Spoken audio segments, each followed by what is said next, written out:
Salut, Nathalie Yam veut-elle défier l'Union européenne? Elle a amené son problème de sanctions à la justice et on l'a assigné un juge européen et elle pense qu'elle ne se sentirait pas à l'aise. Dans ce numéro, nous tentons de voir jusqu'où Nathalie Yam peut pousser les questions de la souveraineté. Bienvenue, si c'est votre premier mois, c'est Méon Siri, je vous invite à liker. Allez-y, c'est toujours important. Partagez si ça vous dit. Ici, on partage l'actualité géopolitique africaine, comment l'Afrique est perçue par le monde et comment les dirigeants africains sont en train de se décider pour améliorer leur image dans le monde. Bienvenue. Aujourd'hui, nous plongeons donc dans l'affaire de Nathalie Yam.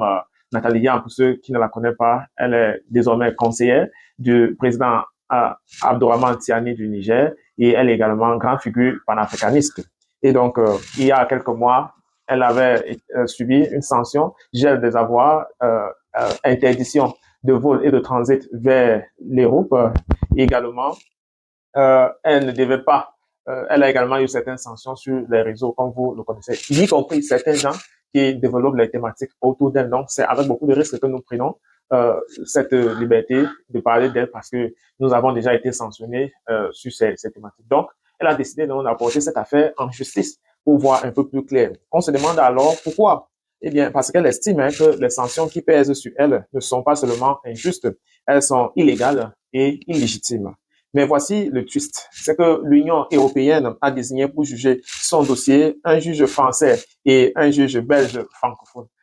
Pas plus tard qu'hier, Nathalie Yam, sur son tweet, était en train de se moquer du président français qui, en 2 ans, a fait défiler 5 premiers ministres. Et elle est fort consciente qu'avec les différentes sorties qu'elle fait, notamment sur X, cela peut la porter préjudice si jamais un juge, fût-il français ou européen, est mis sur son dossier parce que voilà, il risque de juger d'abord pour qui la personnalité est, mais si ce juge-là a le malheur d'avoir des relais racisme, eh bien, ça serait un peu pire. Voilà pourquoi Nathalie Yam préfère sonner l'alarme lorsqu'il est encore tôt. Qu'est-ce que tout cela signifie? Est-ce que c'est un procédure habituel ou y a-t-il quelque chose de plus profond? On va tout voir dans ce numéro, je vous explique. Alors, on vous voit, mais malgré toutes vos manœuvres, on verra qui restera debout à la fin de cette histoire.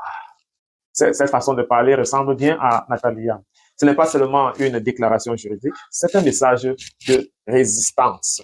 Eh bien, elle se positionne en outsider face à une institution puissante, transformant une bataille juridique en une déclaration politique. Chaque mot est choisi pour mobiliser ses soutiens et attirer l'attention internationale.